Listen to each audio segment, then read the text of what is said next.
on Auschwitz.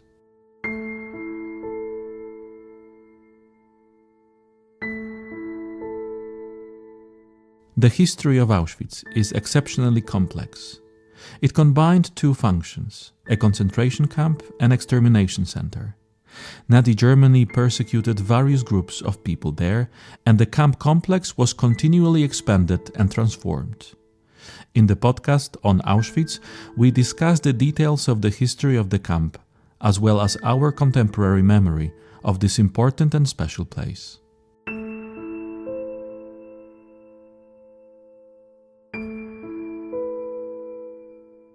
Before the war, Oświęcim was a small town in southern Poland with around 13,000 inhabitants, both Polish and Jewish.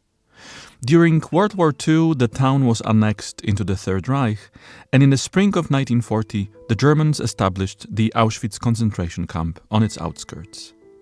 How the demographic structure of the area around the camp changed, and what contacts existed between the SS camp garrison members and the local civilian population is discussed by Dr. Agnieszka Kita, deputy head of the Auschwitz Museum Archives.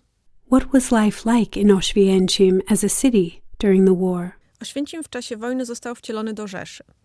Na początku wojny, już 1 września 1939 roku, During the war, Oświęcim was incorporated into the Third Reich. On September 1st, 1939, at the very beginning of the war, the Luftwaffe bombed some areas of the city, including the barracks and several buildings on Kościelna Street. The civilian population fled the city, even though the Polish army resisted the German forces. A skirmish with German troops took place near Rajsko, close to Oświęcim, but the Polish soldiers were defeated. Just a few days later, on September 4th, the Wehrmacht entered Oświęcim. The main square was renamed Adolf Hitler Platz, and after the end of hostilities, Oświęcim was incorporated into the Third Reich. The civilian population had initially fled, but after the Soviet Union attacked Poland on September 17th, many of them returned from the east. They preferred to return to their familiar surroundings. As a result, many people returned to Oświęcim. Since it was part of the Third Reich, Oświęcim was designated for Germanization. However, it was not easy. Here, I'll briefly recall some earlier history. It is well known that after the partitions, Polish lands were resistant to Germanize, and it was something that Bismarck himself was already aware of. In the case of Oświęcim, due to the large number of Poles and Jews, the city was considered particularly difficult to Germanize, as the German element in the population was very weak. It is also worth emphasizing that there were no official German institutions in the city. That is why it is not incorrect to hypothesize that the Germans were aware of the difficulties of Germanizing this town. Nevertheless, they undertook the task, and the German authorities approached it very ambitiously, as Ms. Sibylle Steinbacher also mentions in her book on Auschwitz. The goal was to turn Oświęcim into a model German town. To achieve this, it was necessary to eliminate everything that stood in the way of Germanization, such as the Polish and Jewish populations. Consequently, the Polish population was partially expelled, while the Jews were later systematically relocated to nearby ghettos. The deportations gained further momentum, and it was decided to establish a concentration camp in the barracks where we are standing today. Officially, from May 4, 1940, Rudolf Hess became the camp commandant. At that time, the city of Oświęcim became a garrison town, a sui generis garrison town. I allow myself to use this term because a garrison was indeed stationed in the town, which in German was called Auschwitz. This garrison was very specific, as it consisted of SS guards who at the same time were the camp's staff. Also, their duties differed significantly from the traditional duties of soldiers stationed in any city. Moreover, if we consider what we'll be discussing in a moment, the regulation and rules of life and functioning of these SS guards here in Oświęcim, we will notice that they were subject to typically military regulations. Therefore, it seems to me that the use of the word garrison or garrison town in reference to Oświęcim is perfectly justified. However, it should be emphasized that it was a sui generis garrison, because, as we'll soon see, its functions were entirely different from those of soldiers stationed in other garrison towns. In the case of the Jews who lived here alongside Poles, they were resettled to nearby ghettos. Later, they returned to Oswiecim, of course not as residents, but as victims of the camp, since most of them were murdered in the gas chambers of Auschwitz. Regarding the Germanization plans, which began simultaneously with the deportations of the Polish and Jewish populations from the city and surrounding areas, Germans from various conquered territories were invited and resettled in the place of Poles and Jews under various agreements. Obviously, these people were ethnic Germans, the so-called Volksdeutsch. They often occupied the farms of the displaced Poles and were intended to strengthen the German element and facilitate Germanization. Some of them held certain positions. Even in the city of Oswiecim, the principal of one of the German schools was a Volksdeutsch. The interesting thing is, he wasn't very devoted to the job, as he generally cared much more about tending his garden. Nevertheless, as a Volksdeutsch, he still held an official role here. Many of those resettled, including people from the Balkans and from former Soviet territories, frequently took over the farms that had belonged to Poles. A ta przybyła ludność, chociażby z Bałkanów czy z terenów byłego Związku Radzieckiego, ona bardzo często przejmowała właśnie te gospodarstwa po Polakach. We're talking about a change in the population structure in the city of Oswiecim. Can we expand on this by explaining which civilians in the surrounding area the SS guards from the camp might have had contact with?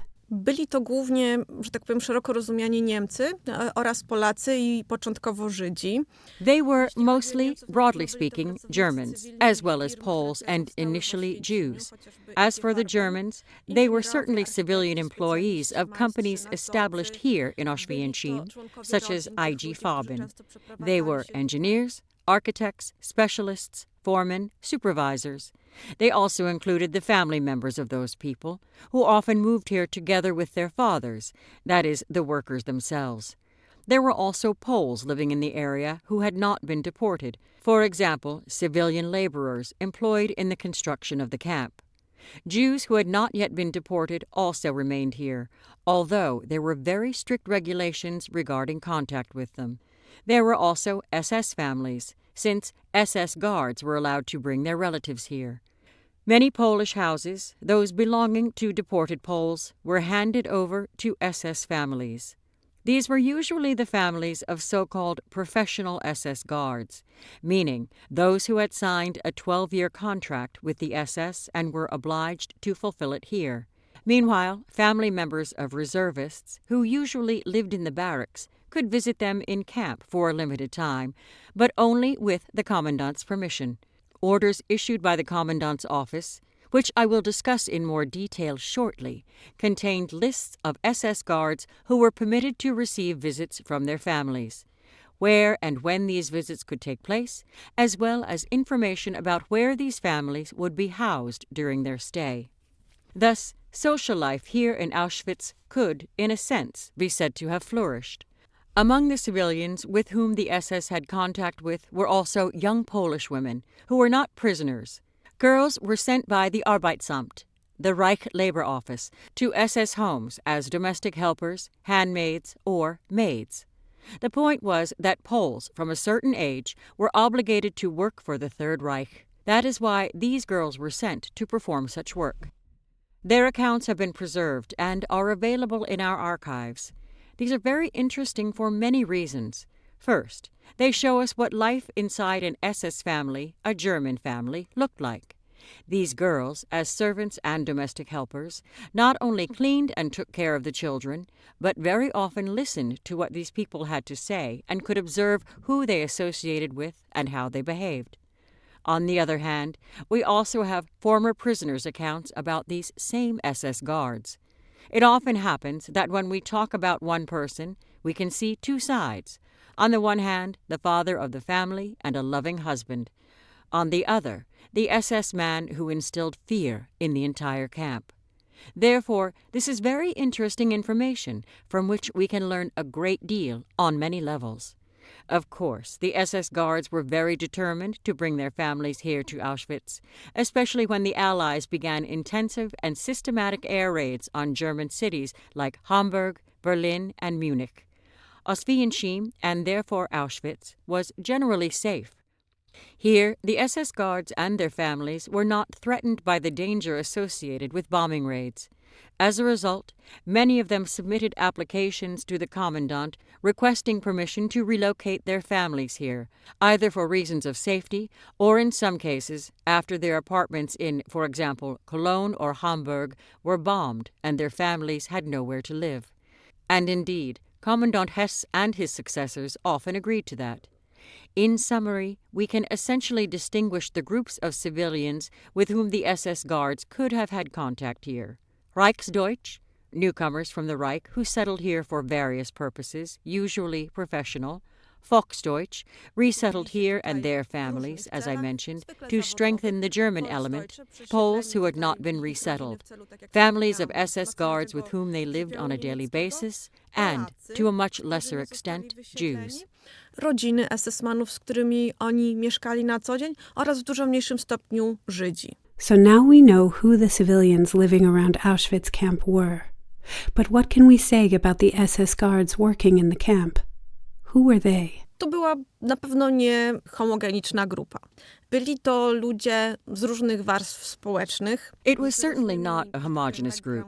There were people from various social groups with different social backgrounds.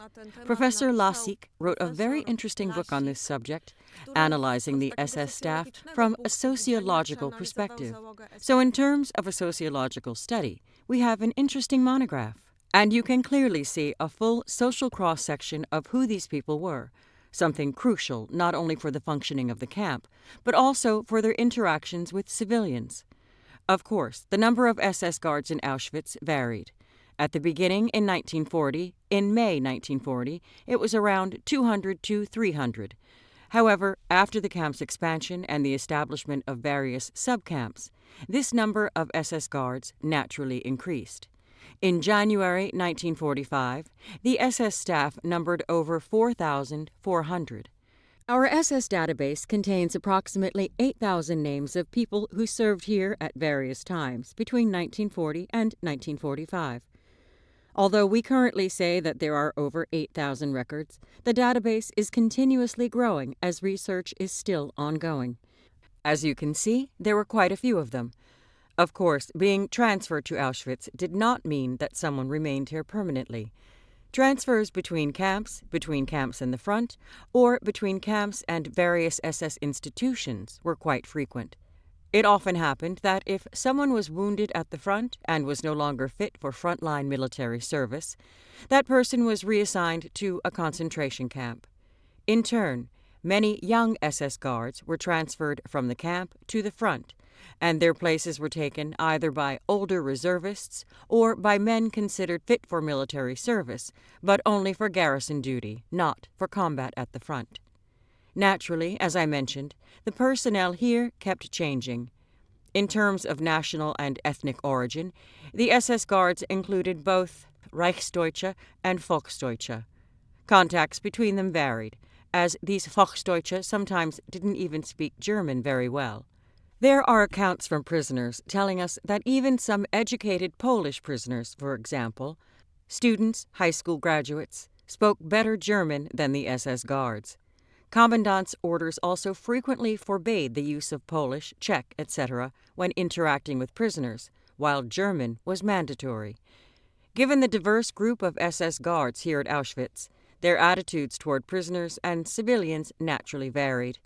It's known that they treated German civilians differently from Poles, and of course they treated Jewish civilians differently. Jews as the lowest social group, so to speak, in the Reich, people who weren't treated as human beings, were treated the worst by the SS. They weren't even allowed to be in the same room and couldn't greet them. Even if a Jew greeted an SS officer, the SS officer couldn't return the greeting, as a Jew was unworthy of any contact. Poles were treated differently depending on whether they were laborers or ordinary residents who hadn't been resettled. Of course, the best relationships were between the SS and people from the Reich. including those resettled here from the Reich or the Volksdeutsche. Both SS guards and civilians were subject to certain military regulations. Because these military regulations applied in the so-called Interessegebiet, not only in the camp itself, but also the areas under the authority of the camp commandant. Therefore, movement within this zone was strictly regulated. There were certain areas, such as the camp itself, where civilians were not permitted entry without a special pass. Not all SS guards were even permitted to access the camp. Therefore, we also see a certain gradation here. The movement of both civilians and SS officers within the camp zone was very strictly regulated. Nevertheless, contact with civilians here was quite intense, especially after duty hours, when SS guards were sometimes allowed to visit the city of Auschwitz and the surrounding towns and villages. This was more or less what relations between the SS and civilians looked like, who these SS guards were, and how they might relate to civilians. Kim byli ci SS-mani i w jaki sposób mogli się do nich odnosić. Let's start with the sources. Where do we get our information about the SS's contacts with the civilian population? Takich dokumentów w naszym archiwum jest całkiem sporo. There are quite a number of such documents in our archives.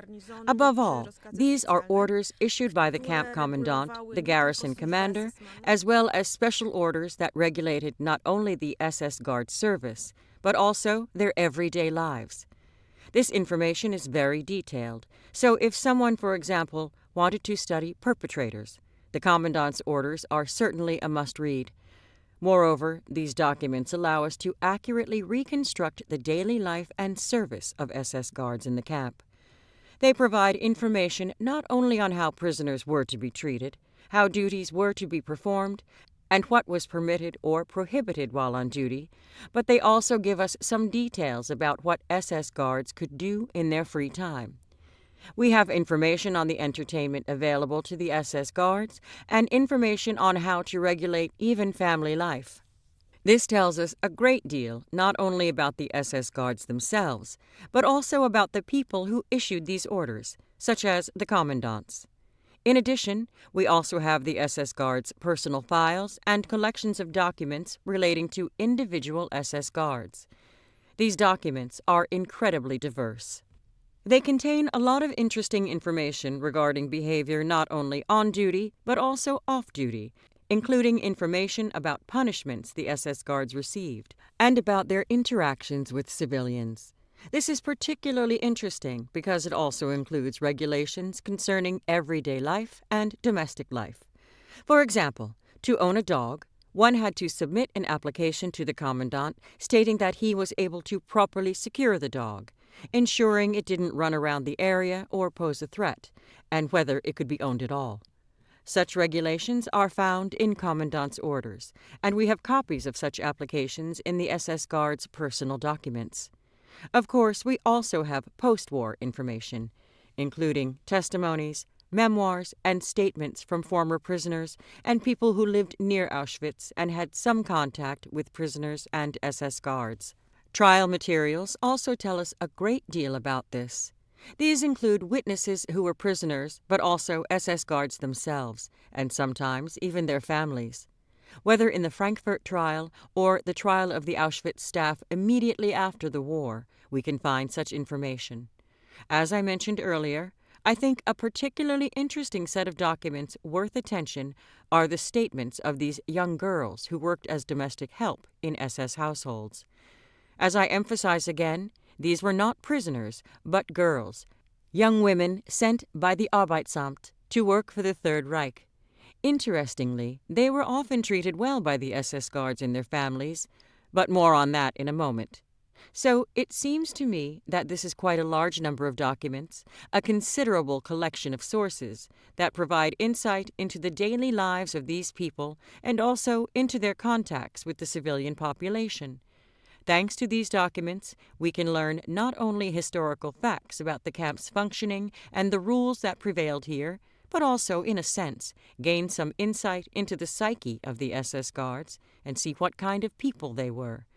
Every action provokes a reaction. If something happened, it was often followed by an order from the commandant, which in some way sought to regulate certain behaviors and prevent them in the future.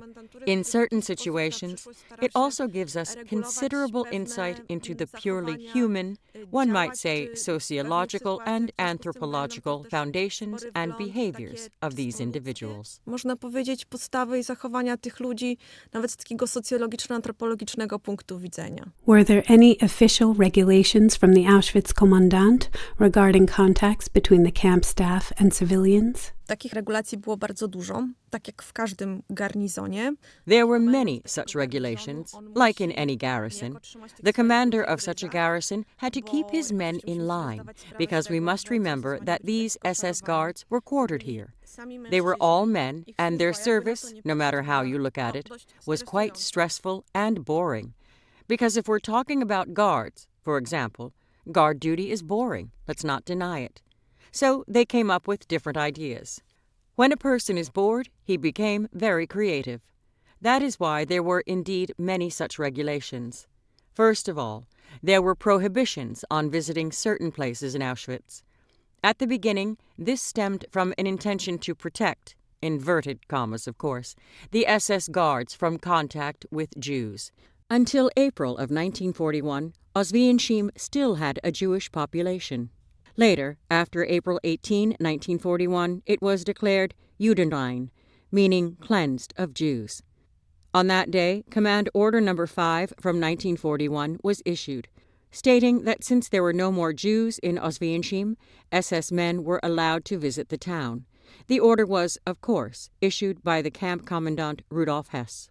From then on, only so-called Aryans lived there.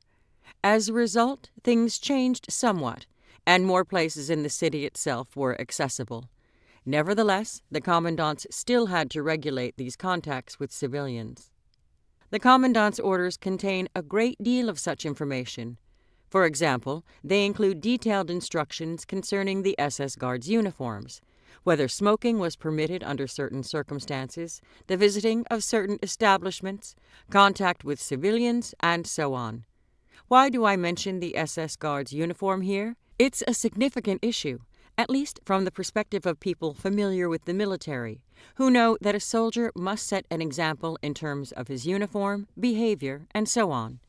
However, in the case of the SS Guard, it carried an additional ideological connotation, because the SS Guard was a kind of vanguard of Germanness, a vanguard of the new Germany. He was meant to serve as an example not only for the conquered population, but above all for the Volksgemeinschaft, that is, the national community. The SS Guard, as the new man, was supposed to embody and personify virtually all the values that were important in the Third Reich, not only in terms of character, but also visually. Therefore, the emphasis on an elegant appearance, a uniform that complied with regulations, even regulation-compliant haircuts, was extremely important, not only for strictly military reasons, but also as a symbol of National Socialist ideology. That is why every SS man was expected to look like the figure from a propaganda poster. This impeccable appearance was required of them. But as the commandant's orders show, it was not always easy to maintain. As I mentioned, these men also succumbed to certain fashions. For example, they liked to distinguish themselves from their comrades, for instance, by wearing a crooked service cap or a scarf that was intended to give them the appearance of frontline soldiers, from whom these fashions probably originated. Each of them wanted to stand out in some way, which was obviously not in the commandant's interest. Thus, SS guards carried not only the responsibility of being soldiers and carrying out their duties, like any soldier in the camp, but also of serving as examples, both for the prisoners and for the civilian population, non-Germans, as well as for the citizens of the Reich or the Volksdeutsche themselves. This was, as we can see, heavily ideologically charged.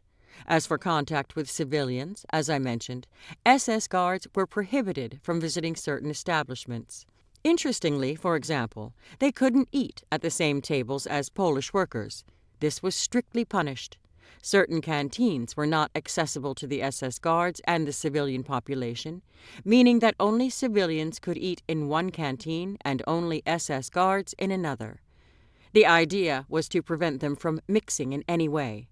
This didn't concern only the Polish population, as there were also orders, for example, that SS guards couldn't eat in the canteens designated for civilian workers from the Reich, and that these workers couldn't eat with SS guards. There were special places where they could socialize, such as in the cafe Haus 7, a cafe cum shop for SS guards and their families, which I will mention shortly. Such regulations were also applied to social contacts. As I mentioned, SS guards were not allowed to associate with certain people and to form friendships with them. Here, of course, I mean the Polish population. Civilian movement within the camp and within the Interessengebiet was also strictly regulated. These involved special passes that allowed access to a specific zone, and the closer that zone was to the camp, the fewer civilians were granted access. Of course, as in any place where people live, the SS also had contact with children. The presence of children within the camp was, of course, absolutely forbidden. Nevertheless, there were occasions when children did appear, usually the children of SS guards. Whenever this happened, the children had to be removed immediately. For example, one SS officer, Stefan Barecki, a Volksdeutsch, who was well known in Birkenau, recalled in the Frankfurt trial, in which he was a defendant, that the child of one of the commandants used to wander around the camp. Barecki considered this highly irresponsible, as something could happen to the child, even that he might be taken to the gas chamber. Consequently, the boy later carried a sign stating that he was the commandant's son and that he should be left alone. However, Barecki himself strongly opposed to allowing a child to move around the camp. Interestingly, when it comes to subsequent regulations, much of it concerns the behavior of SS guards, specifically in their interactions with civilians. This also allows us to form a certain opinion about these people, because many of these orders, not only issued by the commandant, but even Reichsführer SS Heinrich Himmler himself, concerned being friendly and polite toward others. In a sense, this shows us how power can go to their heads, because these SS guards were instilled from the very beginning that they were some kind of superhumans, that they were role models for others. Consequently, they understood this in their own way, and very often they behaved in a very inelegant, provocative, and downright vulgar manner towards others, primarily towards civilians, women, children, girls, and even Wehrmacht soldiers. However, thanks to orders from the Commandant's office and various letters from Berlin, we can learn a lot about this topic, which I'd like to discuss later. Of course, it wasn't like the SS were completely barred from contact with civilians, because that would be absurd. Of course, there were designated areas, as I mentioned earlier, like Haus 7, where you could meet other people, even the families of other SS guards, because there was a cafe and a shop for SS families. Young German women also worked in Haus 7, often the families of German civilian workers who came here, or they were German women sent to the so-called Osteinsatz, work in the East. They also provided support for the Germanization of certain areas, and therefore they also stayed there. Interestingly, there's a document in our archives, the memoirs of a girl who, as a young woman, was sent here as a teacher to one of the schools in Auschwitz in Oswiecim. She describes her contacts with both civilians and SS guards. It's truly a fascinating piece. However, as I said, there were specific places where civilians could meet with SS guards and SS guards with civilians, and there were also many regulations that defined the terms under which such contacts could take place. Natomiast było też dużo regulacji, które właśnie określały, na jakich zasadach stosunki mogą się odbywać. Can you name any specific situations in which SS guards may have encountered civilians? Oczywiście, zacznijmy od takich codziennych, najbardziej oczywistych, czyli... Let's start with the everyday, most obvious ones. The house where they lived, meetings with their family. And here, delving into the statements of the women who worked for them is very valuable. I must say that virtually everyone in the audience can familiarize themselves with these statements, because several years ago, Dr. Piotr Setkiewicz selected several of them and compiled them into a book, The Everyday Life of the SS Guards in Auschwitz. And you can read what these women said, how they recalled their work in SS families. So it's quite interesting, and I highly recommend it. If someone doesn't have the time or the opportunity to visit our archives and see these statements in their original form, they can, of course, consult the book. However, the first civilian an SS guard met was his family. Very often, based on statements from both prisoners and the girls, they were very pleasant in their homes, loving fathers, good husbands, caring for their families, trying to provide them with the best possible standard of living. They played with their children, invited guests, and hosted parties. So we see that they tried to lead a completely normal family life. Very often, the girls who worked for them were also treated decently. Certainly not as family members, but as, how should I put it, an appendage to the family that should be respected. The SS guards often allowed them to eat at the same table with them, which was against the orders of the commandant and the politicians of the Third Reich in general. They sometimes took them on trips and gave them gifts. Of course, the SS guards' wives usually did this, as they spent the most time with the girls, but we cannot rule out the possibility that they did so with their consent. Because of this, some form of friendship, some bond certainly developed between these people. And this connection with the SS guards family also gave these girls a certain security, because while they were useful to these families, they, and very often their families, were not threatened with deportation to a camp or repression. Therefore, even though their work was truly difficult, and they were sometimes very young as 14, they were nevertheless somehow protected from displacement, deportation, or even deportation to a camp, and they were able to observe the family life of the SS guards, which actually allows us to gain a lot of information on this subject. Of course, not every SS family was picture perfect. There were situations when SS guards beat their wives and children.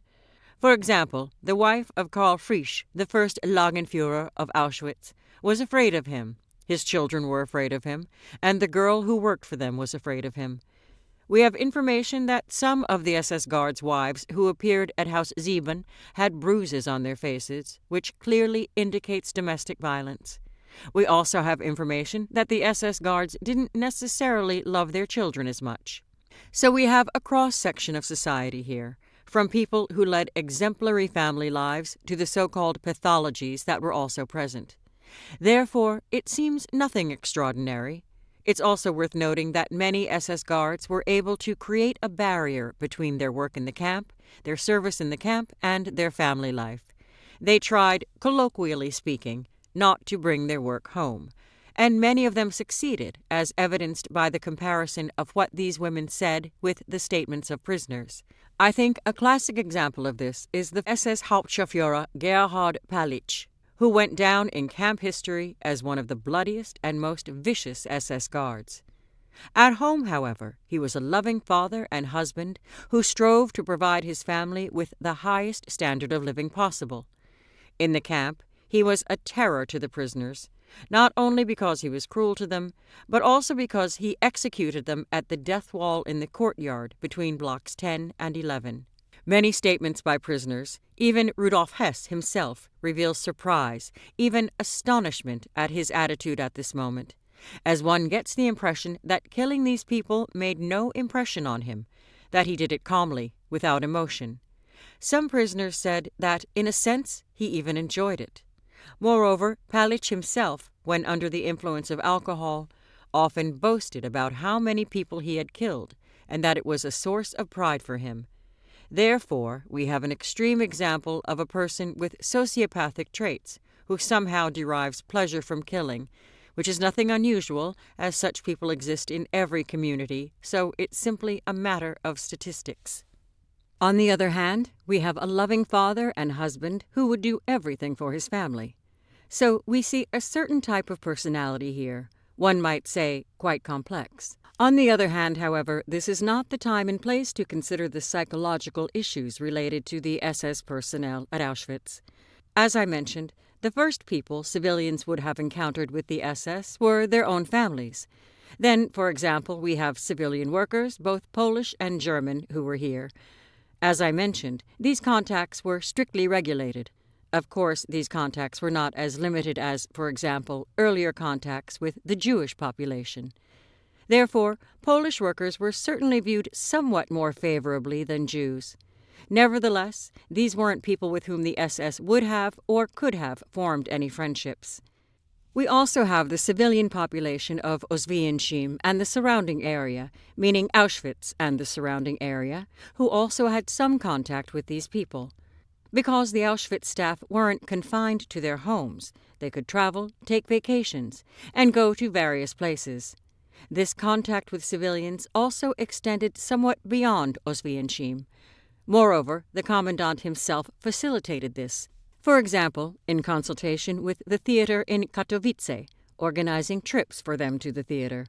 They could travel to various nearby towns, such as Bedzin, Berun, and Sosnowiec. Every town in the area was truly open to them. Some of them even went to Krakow. So this contact with civilians, of course, extended far beyond Oswiecim. However, there were, of course, many people in the area with whom they interacted. I would like to return to their attitude toward these people, the civilians with whom they had contact, because, as I mentioned earlier, there were many orders that somehow suggested that the SS guards weren't necessarily fulfilling the task they were given, which was to be role models for the population. This stemmed from, in my opinion, over-interpreting their authority. Very often, they took the power they had over the prisoners in the camp and, in a way, thought they were some chosen few better than others. Besides, as I mentioned, they were accused of being the elite of the nation. However, this elite simply wasn't up to the task. And it wasn't manifested in a way that led by example. Quite the opposite. We have an order from Himmler printed in the Commandant's orders. It's called Mehr Höflichkeit, meaning more politeness, more sympathy. And this order addressed certain issues concerning contact with civilians, like traveling by train or greeting women and other people, because these SS guards boarded trains they weren't allowed to ride on as soldiers, because the documents, the SS guards' passes, very precisely specified which trains they could ride on, which compartments, what class, and so on. However, as the chosen few, they thought they could travel wherever they wanted. And their very behavior on the train was off-putting to many people. A lack of respect for older people, for women, for girls. We have an order that states that you should return the greetings of Hitler Youth boys because the SS guards clearly didn't. We have a wealth of information about how SS guards should behave and how they should look. And as I said, besides the strictly military elements, there's a very strong ideological underpinning. This can be seen by reading any book about the SS and the ideology of National Socialism. Therefore, in addition to appearance, which I mentioned earlier, certain character traits and behavior were also important. It's worth noting that SS guards also exploited their position in contacts with women, with young girls, a fact also highlighted by Heinrich Himmler himself, and of course, on his advice and orders by the commandants of individual camps. Of course, this also applied to Auschwitz. Generally, it was simply about exploiting young girls. Himmler, as someone deeply involved in every aspect of his SS guards' lives, was also concerned with building an SS family according to a certain example, a certain model. Therefore, for him, every young girl was a future German mother destined to bear children, and Himmler was very keen to ensure that the dignity and honor of these girls, whatever that meant, was protected. Consequently, extramarital relationships that could lead to pregnancy and the birth of a child out of wedlock were, on the one hand, highly stigmatized. Here, too, we have Himmler's hypocrisy, but that's a topic for another podcast, another meeting. On the one hand, it was a drive to increase the population, but on the other, these illegitimate children and disgraced German girls, well, that was terrifying to him. Consequently, there were also orders about protecting the honor of German girls, that they weren't toyed with, as Himmler put it, but must be treated seriously, with respect, because they were future German mothers. Therefore, we also see SS guards who exploited their position for things that were, well, actually very human things. I don't want to say soldierly things, because, well, those are human things. They simply exploited their supposed elitism, their SS status, for very private, even intimate contacts, which was also highlighted. It is also interesting that generally such extramarital affairs, if we're not talking about infidelity but rather about using the services of prostitutes, were not stigmatized. If they weren't Jewish, an SS guard could go to a brothel and use such a place. It's interesting that even such intimate contacts, such, one might say, private matters within a marriage, like infidelity, were controlled by the state, because every SS guard signed a declaration stating that if he had any sexual contact outside of marriage, presumably this meant prostitutes, of course, he would have to undergo treatment if he contracted any infection. What was the point? That venereal diseases could not only be transmitted to the wife, but also reduce fertility, and then, of course, the Reich would collapse. No children, no Reich, to put it ironically. However, we see that contacts with civilians here, in this case women, were controlled to such an extent that they had to sign a declaration committing to taking care of their reproductive health. So we even see such a situation here. Of course, contacts with civilians were not limited to women, but they certainly played a very important role in the lives of the SS guards. As I mentioned earlier, most of them were men who were either separated from their families or simply didn't have any, so they couldn't even bring their wives or fiancés here to Auschwitz for even a short time. Of course, it wasn't like the SS guards were completely barred from contact with women. There were certain situations where it was even welcomed. From time to time, various cultural events were organized, one might say. Sometimes theater groups were invited, operettas were organized, and concerts were held with the prisoner orchestra. And back then, SS guards could come here with their wives, girlfriends, and fiancés. There were also so-called Kameradschaftsamt, that is, social gatherings. It was also common for them to announce that they could come with their partners. So, in a sense, social life here was quite thriving. Of course, what happened off-duty was an off-duty matter. However, here we have official information originating from the commandant himself, who allowed SS guards to de facto bring civilians in the vicinity of the camp. Of course, this was often overused, as the SS guards invited civilians, mainly women, of course, but not exclusively, to the SS canteens in the vicinity of the camp. Access on the campgrounds was strictly forbidden, and this also appears frequently in commandant's orders. There were even, let's call it, extreme cases where a drunk SS guard was caught with an equally drunk woman on the grounds in the vicinity of the camp. And then that's grounds for punishing such a person. It's worth noting that when it comes to contact with civilians, regardless of whether we're talking about families, women, or any other civilians, discussing what was happening in the camp was strictly prohibited. This was punishable, especially when the so-called final solution began, when the Jewish transports began arriving and the extermination of the Jews began. At that time, it was forbidden to discuss it at all. SS guards signed various declarations stating that they would not discuss what was happening in the camp with the outside world, with civilians, and so on. However, we have information that some of them were even punished for this, such as Ludwig Dahm, for speaking to party members or Wehrmacht soldiers during their leave about what was happening in Auschwitz. Someone well-meaning reported to the commandant that such a situation had occurred, and Ludwig Dahm was punished, though not very severely, merely with a reprimand. Nevertheless, there is a whole document, a whole set of documents, that actually speaks about his punishment. He provides explanations, the commandant makes decisions, and so on. However, we have evidence here that they were punished in some way, even though we might have expected significantly higher penalties. I'd like to share some interesting examples, specifically one that has survived in the documents. The aforementioned Stefan Baretsky and his companions went to Sosnowiec, and near the hotel restaurant, while under the influence of alcohol, they started a fight, not only with civilians but also with Wehrmacht soldiers.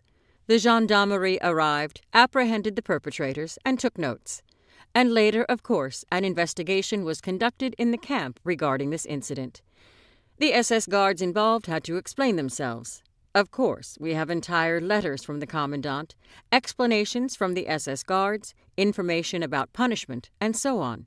So, as we can see, these contacts with civilians were sometimes quite brutal. Here, too, I have a bit of confirmation that Wehrmacht soldiers didn't like SS guards, and vice versa. Of course, this is, one might say, a bit anecdotal. However, SS guards did provoke all sorts of situations, not only in Sosnowiec, but also everywhere else. For example, in the surrounding towns around Oswiecim, in Berun, there was a time when Berun was sort of excluded, closed off to the SS from visiting, because they also started fights there. And that's how it looked more or less, that these contacts with civilians were sometimes, as I said, quite brutal. However, I'd like to return here for a moment to the women, because in the area around Auschwitz, around the camp, and the town of Oswiecim itself, many women of German descent lived, either Volksdeutsch or German.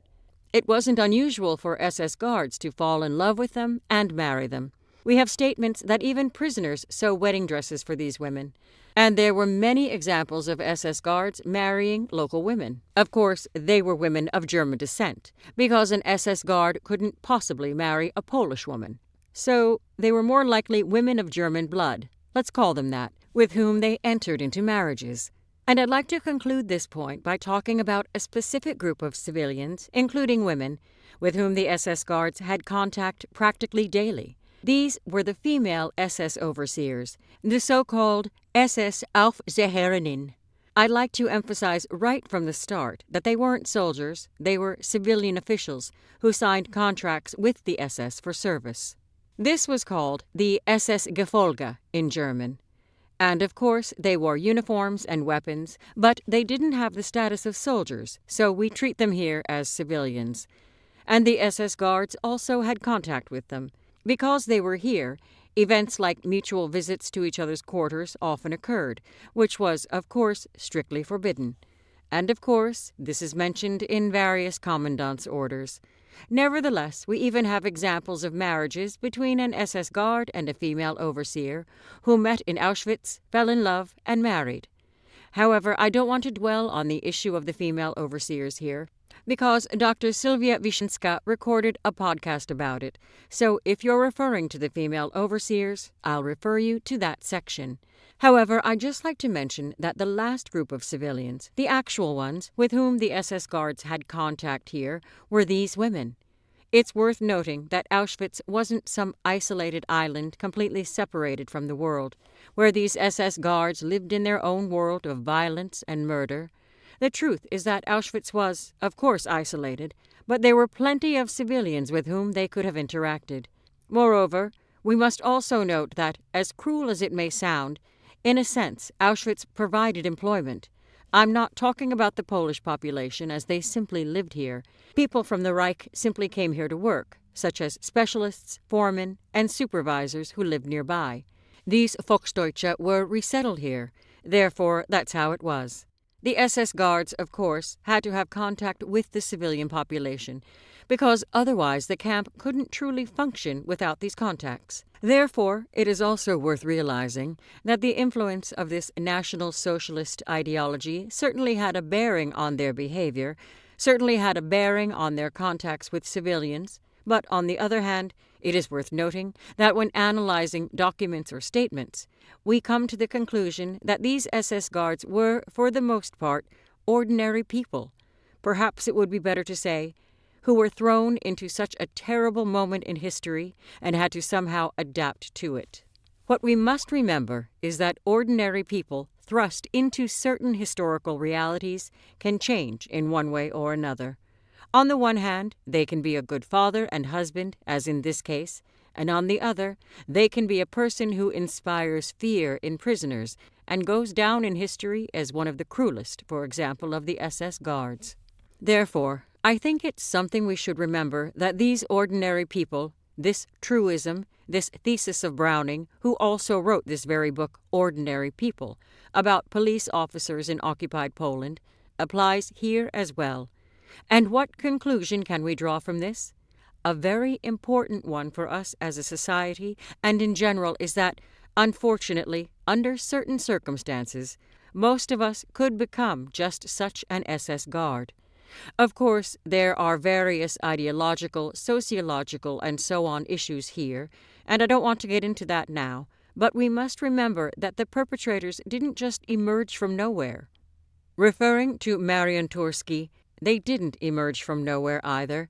They somehow arose from humankind, were trained and exploited in some way. And it seems to me that talking about them in the context not only of their crimes, but also in their everyday lives, interests, their psychology, sociology, etc., is quite important to help us understand why this happened. Jest dość istotne, żeby pomóc nam zrozumieć, dlaczego tak się stało.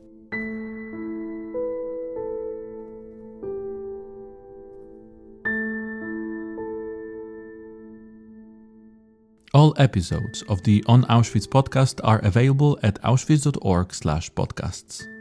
We kindly ask you to support our mission and share our podcast in social media.